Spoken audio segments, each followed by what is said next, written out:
Hyvät Recruitory for Internationals työnhakutapahtuman osallistujat, dear participants of the Recruitory for International Recruitment Fair.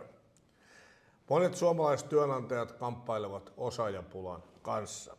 Samaan aikaan useat Suomessa asuvat kansainväliset osaajat kohtaavat haasteita etenkin sen ensimmäisen työpaikan löytämisessä.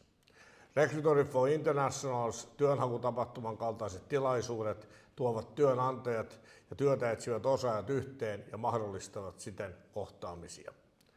Tällaisilla työnhakutapahtumilla voikin olla ratkaiseva merkitys siinä, että työnantaja löytää etsimänsä työntekijän ja osaaja työpaikan, jonka kautta hän pääsee rakentamaan omaa elämäänsä osana suomalaista yhteiskuntaa.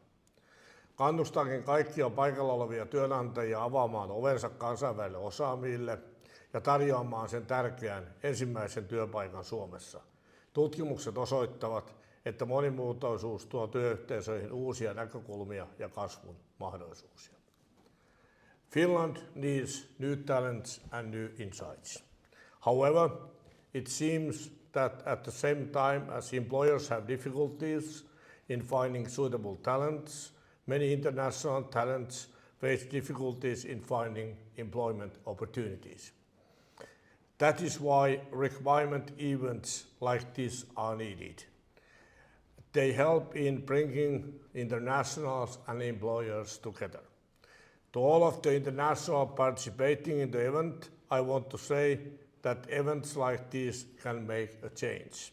I hope that many of you will find new contacts and maybe even your future employer here today. Lopuksi haluan toivottaa kaikille teille antoisaa työnhakutapahtumaa. I wish you all inspiring and successful event.